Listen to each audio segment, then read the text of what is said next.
मिश्राज IAS academy में आप सभी का स्वागत है। और आज की क्लास में हम लोग चर्चा करेंगे महात्मा बुद्ध के बारे में, जिन्हें लाइट ऑफ एशिया कहते हैं। लाइट ऑफ एशिया के अलावा ये अन्य कई नामों से जाने जाते हैं, जिनमें दो इनके प्रमुख नाम हैं, शाक्य मुनि और तथागत। तो यहाँ पर जब हम गौतम बुद्ध के बारे में या महात्मा बुद्ध के बारे में बात करेंगे, जो कि हमारे सिलेबस में यानी खासकर यूपीएससी और स्टेट पीएससी एमपीपीएससी के सिलेबस में फोर्थ पेपर में एथिक्स के अंतर्गत सोशल रिफॉर्मर और सोशल थिंकर्स के अंतर्गत हमें पूछा जाता है। तो जब हम यहाँ पर ये चर्चा करेंगे तो इनके बारे में पढ़ने से पहले ये चीज हम बता देना चाहते हैं कि ये बहुत ही ब्रॉड, बहुत बड़ा टॉपिक है। और जब इसके ऊपर चर्चा करते हैं तो हम पहले हिस्से में इनकी कुछ विचारधाराओं को देखेंगे, जिसमें दो महत्वपूर्ण विचारधारा यहाँ चर्चा होगी, एक आर्य चतुष्टय के बारे में और दूसरा अष्टांगिक मार्ग के बारे में। इसके दूसरे हिस्से में जो बौद्ध धर्म से संबंधित और खासकर महात्मा बुद्ध द्वारा दिए गए विचारों में अनिश्वरवाद, कर्मवाद और अनात्मवाद, पुनर्जन्म, अहिंसा और प्रतीत्य समुत्पाद जैसे विचारों को हम दूसरे हिस्से में देखेंगे। तो और इन सबको मिला करके यानी बौद्ध धर्म का जो राजनीति पर, प्रशासन पर, भारतीय समाज पर जो प्रभाव पड़ा, उसके बारे में भी हम उसमें से कुछ चीजों को यहाँ देखेंगे और कुछ चीजों को दूसरे हिस्से में देखेंगे। तो सबसे पहले हम यहाँ बात करते हैं महात्मा बुद्ध के जन्म के बारे में। तो आपको पता होगा, आपने हिस्ट्री में भी पढ़ी होगी इनका जो जन्म है ये 563 बीसी में है। लुम्बिनी जो नेपाल में एक जगह पड़ता है, लुम्बिनी नेपाल की तराई में, कपिल वस्तु, लुम्बिनी, नेपाल, 563 बीसी। तो ये ईयर ध्यान रखना है, इनके जन्म का वर्ष है। इनका जन्म के साथ साथ इनका महापरिनिर्वाण यानी कि इनकी मृत्यु का वर्ष भी ध्यान रखना है, तो वो है 483 बीसी। कहां पर? तो कुशीनारा। कुशीनारा कहाँ है?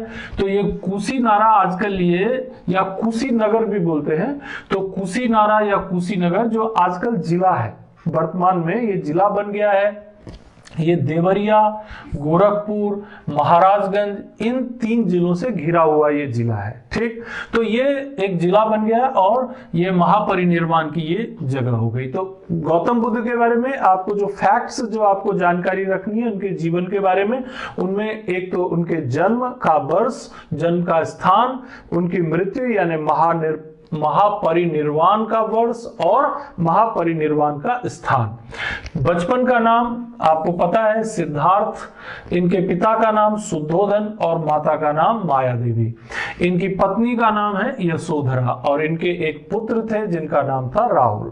तो ये प्रारंभिक जानकारी हो गई। अब ये एक जो सिद्धार्थ से गौतम बुद्ध बने, ये एक लंबी कहानी है, लेकिन यहाँ पर हम विचारों को जानने पर ज्यादा चूंकि जोर देंगे तो उन कहानियों में हम ज्यादा नहीं जाएंगे। फिर भी एक छोटी सी कहानी आपको यहाँ समझनी पड़ेगी गौतम बुद्ध के विचारों को समझने के लिए कि देखिए, ये तो एक राज परिवार से संबंधित थे और राज परिवार से संबंधित थे, तो इनका जो विचार था, इनकी जो सोच थी, इनका जो पालन पोषण था, एक राजकुमार की तरह ही हुआ था। लेकिन संयोग से एक दिन ये जब कपिल वस्तु में भ्रमण के दौरान उन्होंने देखा कि उनके सामने से एक बूढ़ा व्यक्ति, जो जर्जर शरीर वाला व्यक्ति था, वो गुजरा।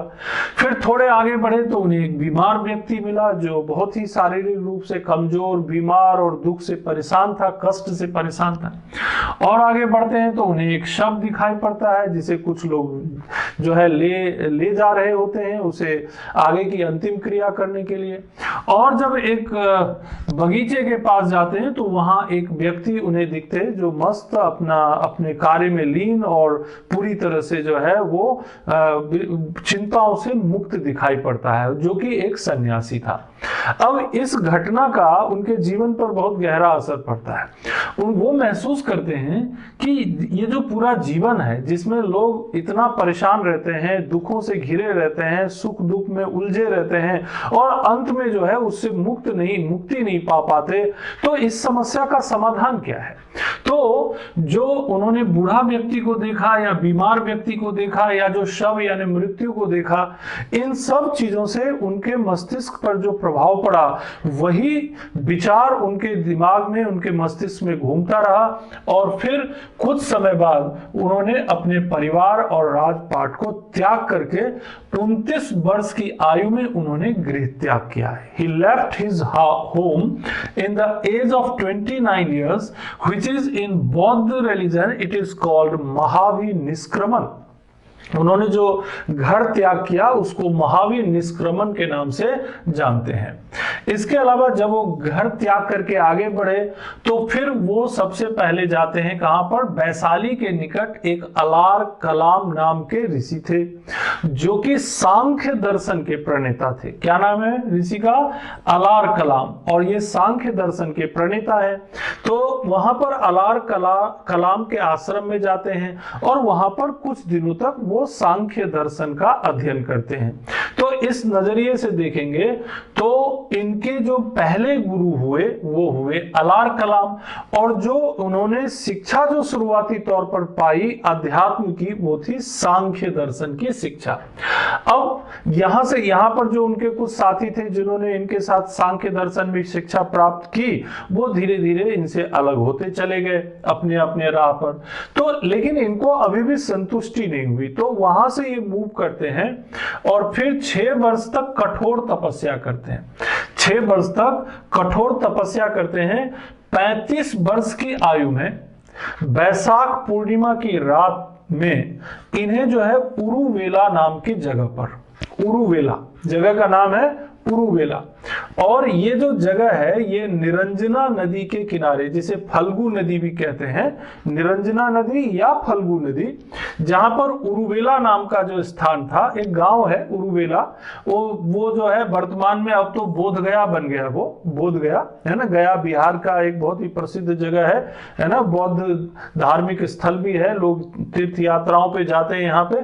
तो बोध गया जो है जिसके पास एक उरुवेला नाम का गांव है, नदी है यहाँ पर जिसे निरंजना या फल्गु नदी कहते हैं, यहीं पर पीपल वृक्ष के नीचे, पीपल वृक्ष, जब हम महावीर की बात कर रहे थे तो वहां पे साल वृक्ष का जिक्र हुआ था, यहां पर जो है पीपल वृक्ष के नीचे जो है इनको ज्ञान की प्राप्ति होती है। ज्ञान की प्राप्ति मतलब कई बार लोग पूछते हैं कि क्या ज्ञान की प्राप्ति, क्या चीज इनको अचानक मिल गया। अरे भाई, इनको ज्ञान की प्राप्ति से मतलब ये है कि इन्होंने जो विचार किया, जो सोचा, जो एकदम बिल्कुल इनकी शुरुआती तौर पर तो ये भोजन भी नहीं करते थे, कई दिनों तक पत्तियां खाकर रहते थे और अपने विचार में लीन रहते थे, सोचते थे और उस सोच के आधार पर वैचारिक तथ्य उत्पन्न करते थे अपने अंदर, और उसके बाद जो उन्होंने सोचा, जो उन्होंने विचार किया और जो चीज उन्होंने लोगों को बताना शुरू किया वो उनका ज्ञान था, वो उनका नॉलेज था। तो उसी को बोलते हैं कि यहां पर इनको ज्ञान की प्राप्ति होती है। और जब ज्ञान की प्राप्ति हुई तो इन्होंने अपना पहला जो इनका उपदेश था, ये उपदेश देते हैं या कहां पर, ऋषि पत्तनम या मृदगांव, या जो कि वर्तमान में सारनाथ के आसपास की जगह है, काशी के आसपास की जगह है ये। और इस घटना को कहा जाता है बौद्ध रिलीजन में धर्म चक्र प्रवर्तन। इस घटना को क्या कहते हैं? धर्म चक्र प्रवर्तन के नाम से जाना जाता है। तो ये घटनाओं का जिक्र मैं इसलिए कर रहा हूं क्योंकि इससे आपको बौद्धिक गौतम बुद्ध यानी शाक्य मुनि या हमारे तथागत या लाइट ऑफ एशिया की जो जीवन की जो उनकी यात्रा है, उनका जो त्याग है, उनकी जो तपस्या है, उनकी जो सोच है, उसके बारे में एक जानकारी मिल जाएगी। और दूसरा, अगर आप प्रीलिम्स या मींस देते हैं तो वहां पर भी आपको मदद मिलेगी, क्योंकि यहां से क्वेश्चन भी बनता है कि भाई वो जो है उनका जन्म कहाँ हुआ, किस वर्ष हुआ, महापरिनिर्वाण किस वर्ष हुआ। तो ये जो ईयर्स है ना, ये काम के हैं आपके। 563 बीसी जन्म, 483 बीसी कुशीनारा जो है इनका महापरिनिर्वाण यानी मृत्यु। इसी तरह से जैसे क्वेश्चन आपसे बन जाएगा यहाँ पर कि इनको ज्ञान की प्राप्ति कहाँ हुई, तो यह आपको बताया मैंने, उरुवेला यानी बोध गया। पहला उपदेश कहाँ दिया, तो ऋषिपत्नम या मृदगांव या सारनाथ के पास की जगह, जिसे क्या कहते हैं, धर्म चक्र प्रवर्तन कहते हैं। सबसे ज्यादा उपदेश कहाँ दिए, तो ये भी कभी कभी क्वेश्चन आ जाता है, तो इसे भी ध्यान रखना है। कौशल की राजधानी श्रावस्ती, श्रावस्ती करके जो जगह है वहां पर, कौशल प्रांत की राजधानी है, वहां पर इन्होंने सबसे ज्यादा उपदेश दिए, मतलब ज्यादा समय तक और ज्यादा लोगों को उन्होंने अपनी बातें बताई। इन्होंने सामान्य सरल भाषा का प्रयोग किया, जो पाली उस समय प्रचलन में था, तो पाली भाषा का प्रयोग करके इन्होंने जो है लोगों को अपने विचारों को बढ़ाने की या उन तक पहुंचाने की कोशिश की। अब इनके जो विचार हैं, उन विचारों पर अगर नजर डालेंगे तो बहुत सारे थॉट हैं, बहुत विस्तृत हैं। तो यहाँ पर सबसे पहली जो सोच है उस पर अगर बात करें हम, तो वो आ जाता है आर्य चातुष्टि, यानी आर्य चातुष्टि हो जाता है। आर्य चातुष्टि का मतलब क्या होता है, एक 4 पॉइंट्स हैं, इसमें आपको याद रखना है।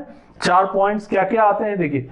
एक तो इन्होंने कहा दुखी जीवन है, और दुखी जीवन है और यही सत्य है, यानी दुख जो है यही जीवन का सत्य है। तो इसी चीज को इन्होंने जो है, अगर इस भाषा में देखेंगे, सर्व दुखम, सर्व दुखमा एंड सर्वं दुखम, सर्वं दुखम, यानी कि दुख हर जगह है, हर जगह है, कोई ऐसे प्लेस नहीं है जहां दुख नहीं हो, कष्ट नहीं हो, और हर एक व्यक्ति दुखी है, हर एक व्यक्ति दुखी है। तो ये सोचना कि हम दुख से जीवन में कभी मुक्त हो जाएंगे, ये सोचना व्यर्थ है। तो पहली चीज तो ये सत्य को स्वीकार करना पड़ेगा। तो बुद्ध ने कहा कि पहले तो लोगों को ये सत्य को स्वीकार करना चाहिए। क्यों? क्योंकि भाई देखिए, जीवन है तो वृद्धावस्था भी होगी, अगर आपके मित्र हैं, आपके परिवार के सदस्य हैं, तो वियोग भी होगा, अगर शरीर है तो रोग भी होगा, और अगर शरीर जो है क्षणिक है तो मृत्यु भी होगी, और कई बार ऐसा होगा कि इच्छाओं की पूर्ति नहीं होगी तो इससे दुख होगा। तो ये दुख सत्य है। अब ये जो घटनाएं उन्होंने देखी अपने जीवन में, बूढ़ा व्यक्ति, बीमार व्यक्ति, मृत व्यक्ति, सन्यासी, उन सब चीजों से निकलते हुए, उस पर विचार करते हुए, और उस समय की जो सामाजिक परिस्थिति थी उससे भी उनको बहुत कुछ सीखने को मिला। क्योंकि ये वो समय था जिस समय कर्मकांड अपने चरम पर था, वेदों का प्रभाव अपने चरम पर था, वर्ण व्यवस्था और जाति व्यवस्था अपने चरम पर प्रचलित हो गई थी, और इसके कारण समाज में अत्यधिक भेदभाव भी उत्पन्न हो गया था। तो बुद्ध का यही तकलीफ था कि इतना अधिक भेदभाव, इतना अधिक अंतर, जाति के आधार पर, वर्ण के आधार पर, कर्मकांड, हिंसा भी बहुत ज्यादा होती थी, कर्मकांड बहुत था, तो जानवरों की बलि वगैरह चढ़ाई जाती थी। तो इन्हीं सब तकलीफों को देखते हुए इनके जो विचार हैं, उनके जो थॉट हैं, वो एक संतुलन लाने का प्रयास करता है। तो आपने यहां देखा, पहला दुखी जीवन है और यही जीवन का सत्य है। दूसरा कहते हैं दुख का कारण है तृष्णा, दुख का कारण है तृष्णा। तृष्णा जो है यानी कि किसी चीज को पाने की अत्यधिक लालसा, किसी भी चीज को पाने की अत्यधिक लालसा क्या हो गई? तृष्णा। इसी को आप इस ढंग से भी कह सकते हैं दुख समुदयः, दुख समुदयः, यानी कि जो किसी चीज को पाने की हमारी तृष्णा है, यानी काम तृष्णा, भव तृष्णा और विभव तृष्णा। 3 तरह की तृष्णा है। तृष्णा यानी पाने की इच्छा। किस तरह की? तो काम तृष्णा यानी सुख पाने की इच्छा, भव तृष्णा यानी अपने जीवन को अधिक से अधिक जीने की इच्छा, भव तृष्णा, और विभव तृष्णा यानी कि वैभव, यानी प्रतिष्ठा, सम्मान, है ना, धन संपत्ति, ये हो गया वैभव या विभव तृष्णा। तो 3 तरह की तृष्णा का उन्होंने उल्लेख किया, जिसको दुख समुदय कहा जा सकता है। इसी को सरल और सामान्य भाषा में आप कह सकते हैं अहंकार, है ना, कलह, द्वेष, मोह, ममता, है ना, यानी कि इन सब चीजों से, ये जब भव तृष्णा होगा या काम तृष्णा होगा या विभव तृष्णा होगी, तो इन तृष्णाओं के कारण क्या होगा? अगर वो आपको प्राप्त होता है तो आप अहंकार में चले जाओगे, नहीं प्राप्त होगा तो आप तृष्णा में चले जाओगे, आप दुखी होने लगोगे। तो इस तरह से ये दुख का कारण है। मतलब कोई भी दुख अगर है तो उसका कारण है और कारण को जाना जा सकता है। तो आगे कहते हैं कि दुख का अंत तृष्णा के नाश करने से ही होगा। तीसरी चीज उन्होंने जो बताई वो ये कि दुख का अंत हो सकता है लेकिन तृष्णा को नाश करना पड़ेगा। यानी कि जो आपकी भव तृष्णा है या काम तृष्णा है या विभव तृष्णा है, इससे मुक्ति पानी पड़ेगी, इसको हटाना पड़ेगा। यानी इससे मुक्ति पाने के लिए प्रयास करने पड़ेंगे, है ना। तो अब यहां पर आपके सामने आ गया ये तीसरा पॉइंट, क्या? दुख निरोध। यानी इस दुख का अंत हो सकता है, इसे रोका जा सकता है, लेकिन कैसे? तृष्णा से मुक्ति पाकर। और चौथी चीज ये है कि तृष्णा से मुक्ति चाहिए तो अष्टांगिक मार्ग द्वारा तृष्णा को नाश करना पड़ेगा। यानी अष्टांगिक मार्ग का उपयोग करना पड़ेगा। वी हैव टू यूज अष्टांगिक मार्ग। मैंने रास्ता भी बताया, पहले तो उन्होंने कारण बता दिया इन 3 बिंदुओं से कि भैया दुख है, इस सच्चाई को समझिए, उस दुख का कारण है, ये भी सच्चाई है, और उसका कारण है तृष्णा। और तीसरी बात, दुख का अंत किया जा सकता है, चिंता करने की बात नहीं है, दुख का अंत किया जा सकता है, लेकिन उसका तरीका क्या है? तो उसका तरीका है अष्टांगिक मार्ग। यानी जो 8 रास्ते बताए गए हैं उसका आपको अनुसरण करना पड़ेगा। यानी कि जो चौथी चीज है उसको इस तरह से कह सकते हैं, दुख निरोध गामिनी प्रतिपदे।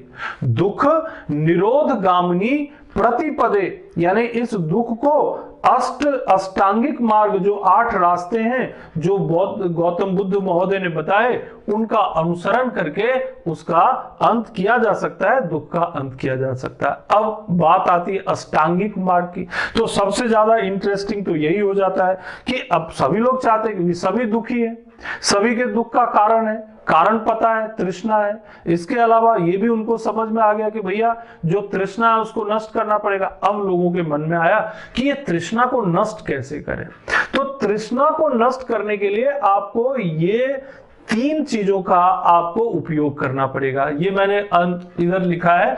नंबर 1 तो है प्रज्ञा, दूसरा है सील, और तीसरा है आपकी समाधि। प्रज्ञा, सील और समाधि, इन 3 चीजों से का आपको अनुसरण करना पड़ेगा। लेकिन ये 3 चीज बनती कैसे हैं? तो इन 8 बिंदुओं से बनेंगी। प्रज्ञा के लिए आपको इन 2 चीजों की जरूरत पड़ेगी। कौन सी? सम्यक दृष्टि और सम्यक संकल्प। सम्यक दृष्टि और सम्यक संकल्प की जरूरत पड़ेगी। सम्यक दृष्टि मतलब क्या? सम्यक मतलब होता है उचित, संतुलित, उचित या संतुलित दृष्टि। इसका मतलब क्या हुआ? इसका मतलब हुआ कि यथार्थ को समझने की क्षमता, यथार्थ सच्चाई क्या है इसको समझने की क्षमता, इसे कहा जाता है सम्यक दृष्टि। तो जब कोई व्यक्ति सत्य असत्य, सुख दुख या समाज में होने वाली पीड़ाओं या दुखों के कारणों को समझने लग जाता है, उसकी दृष्टि, उसकी समझ विकसित हो जाती है, तो एक तो स्टेप वो पार कर जाता है कि भाई उसकी दृष्टि जो है समझदार हो गई है और वो सत्य असत्य को, दुख के कारणों को समझने की क्षमता उसके अंदर विकसित हो जाती है। बुद्ध कहते हैं कि अज्ञानता, अशिक्षा दुख का एक बड़ा कारण है। तो अज्ञानता और अशिक्षा से मुक्त होना सम्यक दृष्टि को बढ़ावा देता है। यानी कि अज्ञानता और अशिक्षा से मुक्त होना है तो किधर जाना है? तो ऐसी दृष्टि का विकास करना है जो सम्यक हो, उचित हो, ऐसे विचार का विकास करना। दूसरी चीज जो उन्होंने कहा वो कहा सम्यक संकल्प। यानी कि सम्यक संकल्प मतलब क्या? अब दुख का नष्ट अपने आप तो होगा नहीं, तो उसके लिए क्या करना पड़ेगा? मानसिक और नैतिक विकास के लिए काम करना पड़ेगा। We have to make effort for मानसिक यानी मेंटल एंड मोरल डेवलपमेंट। यानी मानसिक और नैतिक विकास करना, सम्यक संकल्प लेना है। यानी मानसिक विकास यानी अपनी सोच को विकसित करना, यथार्थ को समझने का प्रयास करना, अध्ययन और अध्ययन में लगे रहना, नई नई जो ज्ञान है या सोच है या अध्यात्म की जो बातें हैं उस पर समझने का प्रयास करना, ये संकल्प है। तो जब वो संकल्प आप करेंगे, जब उसके लिए प्रयास करेंगे, तो मानसिक और नैतिक विकास होगा और इससे विकसित होगी प्रज्ञा। प्रज्ञा मतलब बुद्धि, बुद्धि का विकास होगा। तो सम्यक दृष्टि, सम्यक संकल्प प्रज्ञा का विकास करेगा। फिर आता है सील। सील के अंतर्गत ये 4 चीजें आती है। सम्यक वाक का मतलब क्या हुआ? सम्यक वाक का मतलब होता है वाणी की पवित्रता। मतलब झूठ नहीं बोलना, है ना, किसी से बहुत रफ होकर के नहीं बोलना, नो र्यूड स्पीच, नो लाई स्पीच, यानी जब भी बात करें या जब भी बोलें तो सम्यक यानी उचित और संतुलित तरीके का उपयोग करें। तो सम्यक वाक, तो ये भी प्रैक्टिस करनी पड़ेगी। सम्यक कर्म से मतलब क्या है? अब मान लीजिए कोई व्यक्ति चोरी करता है, गुंडागर्दी करता है, अपराध करता है, तो ये तो सही नहीं हुआ। उसे पहले कर्म को सुनियोजित करना पड़ेगा, बेहतर कर्म यानी सही कर्म की ओर उसे काम करना पड़ेगा। ऐसे काम जो गलत हैं, जैसे किलिंग यानी हिंसा, ऐसे काम जो समाज को तकलीफ देते हैं, जैसे चोरी करना, किसी को परेशान करना, ये सब चीजें क्या हो जाएंगी? सम्यक कर्म के अंतर्गत आएंगे। कि सम्यक कर्म के अंतर्गत वो काम किया जाए जो समाज के हितों में है। सत्य बोलना, है ना, चोरी ना करना, किसी को परेशान ना करना, हिंसा ना करना, ये सब क्या हो जाएगा? सम्यक कर्म के अंतर्गत आ जाएगा। और क्या चीज बनेगा? तो सम्यक जीविका का मतलब होता है न्यायपूर्ण तरीके से काम करना, यानी ऐसे काम करो जिससे लोगों का भला हो। Do such a work which is beneficial for others. ऐसे काम मत करो, ऐसी जीविका का वो तरीका मत अपनाओ जिससे कि लोगों का नुकसान होता हो। तो सम्यक जीविका यानी जीविका का उचित तरीका अपनाना। तो ये तो तभी संभव होगा जब व्यक्ति ऐसा काम करे जो हिंसा ना हो, जिसमें जो लोगों को जो है नुकसान ना हो। तो जैसे इन्होंने कहा कि भाई जैसे कोई हथियार बेचता है, या मान लीजिए कोई शराब बेचता है, या कोई नशे की चीज बेचता है, या कोई मान लीजिए अपने लिवलीहुड के लिए, अपने जीवन यापन के लिए हिंसा का सहारा लेता है, तो ये गलत है, ऐसा नहीं करना चाहिए। तो क्या कहा इन्होंने? सम्यक जीविका यानी कि जीविका का सही तरीका अपनाना भी सील के अंतर्गत आता है। सील के अंतर्गत एक और बात आती है, उसको बोलते हैं सम्यक व्यायाम। यानी व्यायाम से मतलब यहाँ क्या है? राइट एफर्ट, यानी कि सही तरीके से काम करना। डूइंग बाय राइट वे, यानी कोई भी काम आप करने जाएं तो उसे सही तरीके से करें, सही उद्देश्य से करें, सही तरीके से प्रयास करना और अपने आप को अच्छे कार्य में लगाए रखना, उसको बोलते हैं सम्यक व्यायाम। तो यहां पर ये 4 जो चीजें बताई हमने, सम्यक वाक, सम्यक कर्म, सम्यक जीविका और सम्यक व्यायाम। व्यायाम मतलब एक्सरसाइज, यानी वो काम करो जो लोगों के हित में हो, उस तरीके से करो जिससे किसी को नुकसान ना हो, तो हो गया एक्सरसाइज, यानी कि एक प्रॉपर एक्सरसाइज यानी सम्यक व्यायाम हो गया। ये 4 सील हो गए आपके, पहले प्रज्ञा और ये 4 सील। अब 2 चीजें और बचती हैं, तो एक है सम्यक स्मृति और फिर है सम्यक समाधि। सम्यक स्मृति का मतलब क्या होता है? Right mindfulness. इसका मतलब होता है दृढ़ता से अपने सद्मार्ग पर चलना, क्योंकि जब आप अच्छा काम करने निकलेंगे तो विघ्न बाधाएं भी आएंगी, तो उसको आपको पार करना पड़ेगा। तो इसीलिए सम्यक स्मृति, आपको हमेशा यह ध्यान रखना है कि आप किस उद्देश्य से आगे बढ़ रहे हैं, आप किस उद्देश्य को पूरा करने के लिए काम कर रहे हैं, तो वो सम्यक होना चाहिए, उचित होना चाहिए, संतुलित होना चाहिए। और एकाग्रता 8वां जो है इसमें, ये अष्टांगिक मार्ग में ये है एकाग्रता, यानी सम्यक समाधि।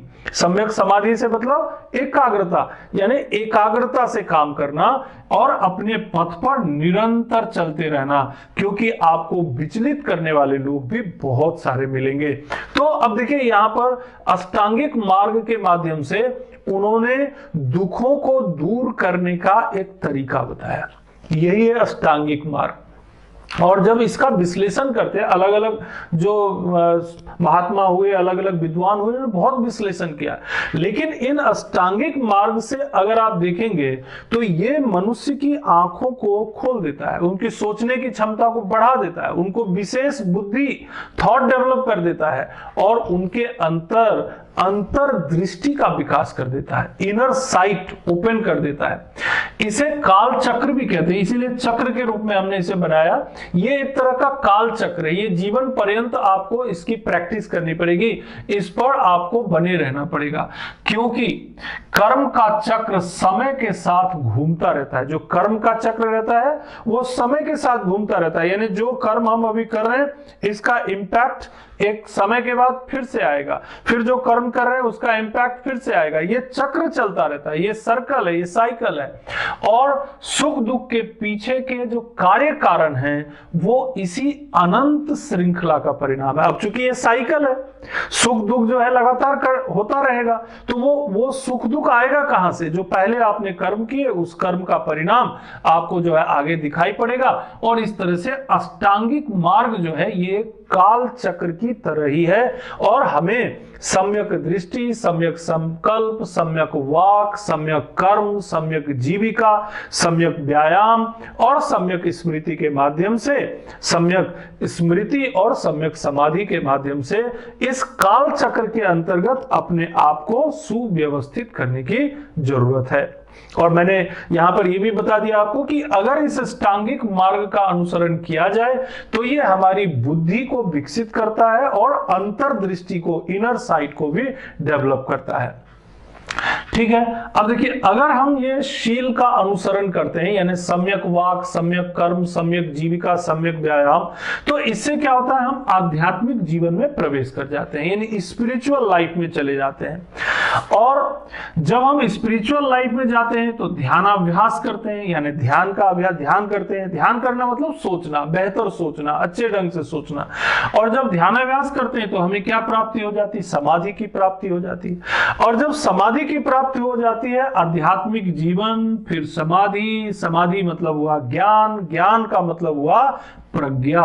यानी कि जब हम एकाग्रता के साथ ध्यान करते हैं, आध्यात्मिक जीवन के बारे में सोचते हैं, तो हमें जो ज्ञान मिलता है या हमें जो अंतर्दृष्टि का विकास होता है वही प्रज्ञा है, वही बेहतर सोच है। और इस तरह से प्रज्ञा, शील और समाधि, और फिर इन सब से मिलकर अष्टांगिक मार्ग, और अष्टांगिक मार्ग के माध्यम से इन दुखों का अंत हो सकता है। ठीक, और ये प्रज्ञा क्या करेगा? ये जो बुद्धि विकसित हो गई, ये जो सोच विकसित हो गई, ये हमारे अज्ञानता के अंधकार को नष्ट करेगा।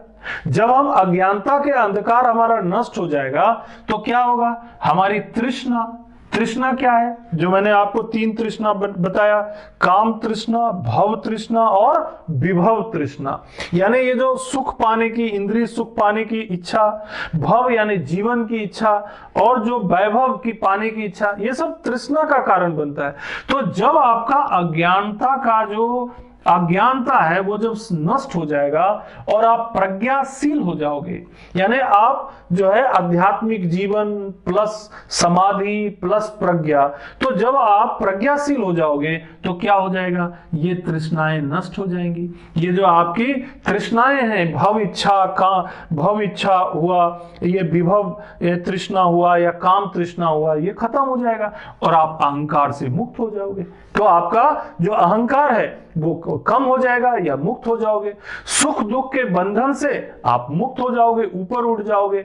और कुल मिलाकर के महात्मा बुद्ध कहते हैं कि एक बार आप तृष्णाओं से मुक्त हो गए तो आपको निर्वाण की प्राप्ति हो जाएगी।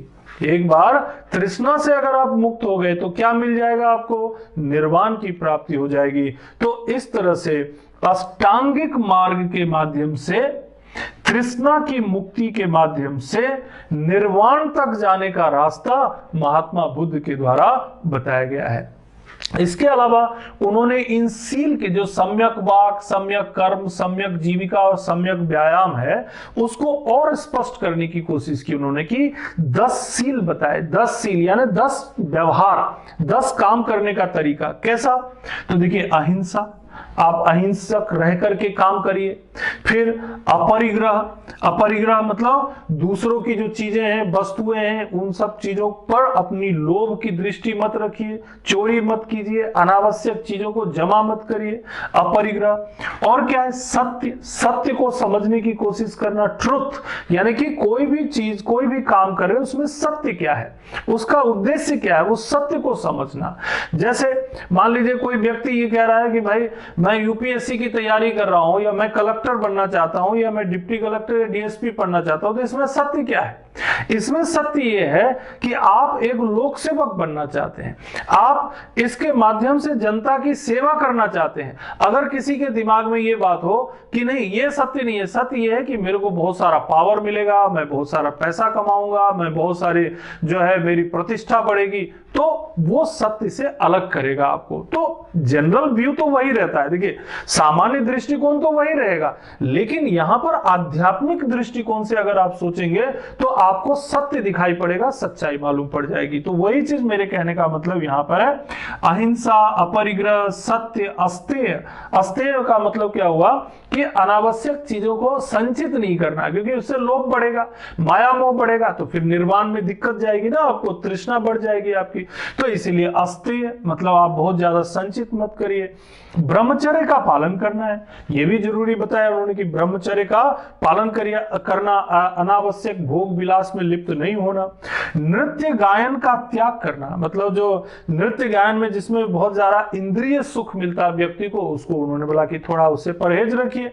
इसके अलावा सुगंध, बहुत ज्यादा खुशबूदार चीजों के प्रति आकर्षित होना, उससे बचिए। असमय भोजन का त्याग कीजिए, मतलब असमय मतलब ऐसा कोई समय पर जब मन हुआ खा रहे, जब मन हो रहा सो रहे, ऐसा नहीं, असमय पर भोजन का त्याग करना। कोमल सैया का त्याग करना, मतलब सोने के लिए एकदम बहुत आराम से आलीशान, उस सब से क्या होगा, आपकी तृष्णा बढ़ जाएगी। तो ये कहते हैं कि कोमल सैया का त्याग करना, यानी सोने का जो बिस्तर होगा वो बहुत कोमल नहीं होना चाहिए। और कामिनी कंचन का त्याग करना, यानी बहुत सुख, इंद्रिय सुख या धन संपत्ति या वैभव को भी आपको धीरे धीरे त्याग करना पड़ेगा। तो कुल मिलाकर के गौतम बुद्ध का जो विचार है ये मध्यम मार्गी है। ये कहते हैं न तो बहुत ज्यादा घोर तपस्या होनी चाहिए, और न ही अधिक भोग, बहुत ज्यादा तपस्या होना चाहिए, और न ही भोग विलास होना चाहिए। अब ये थॉट इनके दिमाग में कहां से आया, ये मध्यम मार्ग, जिसको पाली में ममिम पति पदा, ममिम पति पदा कहते हैं, ये मध्यम मार्ग का कॉन्सेप्ट कहां से आया? तो जब ये तपस्या कर रहे थे, तो तपस्या के दौरान यहीं पर, जहां पर इनको, जो यहाँ पर ये निरंजना नदी के किनारे पीपल वृक्ष के नीचे उरुवेला में, बोधगया में, तो वहां से कुछ महिलाएं गुजर रही थी। तो वो आपस में बातें कर रही थी कि बीना के तार को ज्यादा मत कसो, ज्यादा मत कसो, यानी कि ज्यादा कस देने से वो बहुत हार्ड हो जाएगा, बहुत जो है कड़क हो जाएगा वो, जिसके कारण से क्या होगा, टूटने का खतरा रहेगा। बहुत ज्यादा ढीला भी मत छोड़ो, जिससे कि साउंडी यानी आवाज ही पैदा नहीं होगा। अब वो लोग बातें करते हुए जा रहे थे, और ये बात जो है महात्मा बुद्ध को सुनने में आई। अब इससे उनको एक चीज प्राप्त हुई, क्योंकि उससे पहले क्या था, वो कई कई दिनों तक भोजन ही नहीं करते थे, पत्तियों पर रहते थे, और सोते भी नहीं थे, ऐसे उकड़ू बैठे रहते थे, और महीनों सालों निकाल देते, भयंकर शारीरिक कष्ट का अनुसरण करते थे। जब उन्होंने इस बात को सुना, तो उसके बाद उन्हें एक विशेष समझ विकसित हुई कि नहीं, कोई भी चीज को इतना कड़क मत करो, या इतना उसके ऊपर इतना जोर मत डालो कि वो टूट ही जाए, या इतना ढीला भी मत छोड़ो कि उससे आवाज ही पैदा ना हो। तो ऐसा नहीं करना। उन्होंने मध्यम मार्ग का कॉन्सेप्ट दिया, और उन्होंने बोला न तो घोर तपस्या और न ही अधिक भोग विलास में लिप्त होना चाहिए। और इस तरह से उनके द्वारा जो बताई गई सोच है वो बहुत प्रभावी हुआ, क्योंकि जो व्यवहारिक जीवन है उसमें ये बहुत काम कर जाता है। क्योंकि देखिए एक सामान्य व्यक्ति तो बहुत ज्यादा तपस्या नहीं कर पाएगा, या बहुत ज्यादा सेक्रीफाइस नहीं कर पाएगा, तो उसे एक सामान्य व्यक्ति को इस बौद्ध धर्म को अपनाने में बड़ी मदद मिली, क्योंकि इसमें दोनों बातों का समावेश था। एक तरफ जहां उस समय जो वैदिक धर्म था, या उत्तर वैदिक कालीन जो व्यवस्था थी, या उसके बाद की स्थिति, बहुत ज्यादा कर्म कांड था, उसमें हिंसा का भी बहुत ज्यादा प्रावधान था। अब इन्होंने क्या किया कि उस हिंसा को कम करने की कोशिश की, कर्मकांड की जगह पे उन्होंने कहा कि भाई इतना अधिक कर्मकांड, इतनी अधिक हिंसा, इतनी अधिक पशु बलि, इसकी जरूरत नहीं है। इतना अधिक वर्ण व्यवस्था और उच्चता निम्नता समाज में, ये जरूरी नहीं है। आप समाज में सभी लोग एक समान हैं। जितने भी व्यक्ति हैं जो इस धरती पे आए हैं वो सभी एक समान हैं। सभी के साथ एक जैसा व्यवहार होना चाहिए, और इसके आधार पर उन्होंने अपनी बात समझाने की कोशिश की। अगर आप देखेंगे कि इस जो गौतम बुद्ध का जो ये कॉन्सेप्ट है कि इस कॉन्सेप्ट का प्रशासन में कैसे उपयोग हो सकता है, तो देखिए इन्होंने जो बात कही है यहाँ पर दुख चतुष्टय का, एक तो पहली ये चीज है कि भाई दुख का कारण है, यानी कोई भी घटना घट रही है या कोई भी विचार उत्पन्न हो रहा है या कोई भी समस्या खड़ी हो रही है तो उसके पीछे कारण है, और उस कारण को समझा जा सकता है और उस कारण को समझ करके हल किया जा सकता है। तो जब जीवन के दुख को अष्टांगिक मार्ग से हल किया जा सकता है तो जो राजनीतिक या प्रशासनिक समस्याएं हैं उनको भी हल किया जा सकता है। उनको भी बेहतर ढंग से समझ करके, उनके कारणों को जान करके उन्हें हल किया जा सकता है। अगर आप मध्यम मार्ग की बात करेंगे तो मैं आपको प्रशासन का एक उदाहरण दे सकता हूं। देखिए प्रशासन में दो तरह का कॉन्सेप्ट है। एक है बहुत ही ज्यादा मानवतावादी यानी ह्यूमनिस्टिक कॉन्सेप्ट, यानी बहुत अच्छा व्यवहार, और दूसरा है एक जिसको बोलते हैं वैज्ञानिक कॉन्सेप्ट यानी कि साइंटिफिक थ्योरी। लेकिन एक विद्वान हुए थे हर्बर्ट साइमन, उन्होंने व्यवहारवादी कॉन्सेप्ट डेवलप किया, बिहेवियरल अप्रोच। कैसे? तो उन्होंने बोला देखिए प्रशासन को चलाने के लिए व्यवहारिक दृष्टिकोण की जरूरत होती है। अगर आप बहुत मानवतावादी हो जाएंगे तो भी काम नहीं चलेगा। अगर आप बहुत ज्यादा वैज्ञानिक दृष्टिकोण से, एकदम सैद्धांतिक दृष्टिकोण से चलने की कोशिश करेंगे तो भी काम नहीं चलेगा, क्योंकि मनुष्य एक सामाजिक प्राणी है। जहां एक तरफ उसके अंदर वो एक शरीर के रूप में भी है, वहीं उसके अंदर विचार और भावनाएं भी हैं। तो इसीलिए वो जो व्यवहारवादी सोच है, बिहेवियरलिस्टिक थ्योरी है, वो कहीं ना कहीं ये मध्यम मार्ग का ही अनुसरण करता है। यानी कि हर्बर्ट साइमन के आधुनिक विचारधारा जो प्रशासन में जो बहुत ज्यादा प्रचलित है, डिसीजन मेकिंग का कॉन्सेप्ट है हर्बर्ट साइमन का, जो आज हम लोग अप्लाई करते हैं मैनेजमेंट में, वो उससे बहुत साल पहले यानी कि 6वीं शताब्दी ईसा पूर्व में गौतम बुद्ध ने उस मध्यम मार्ग के माध्यम से वो व्यवहारवादी सोच विकसित कर दी थी।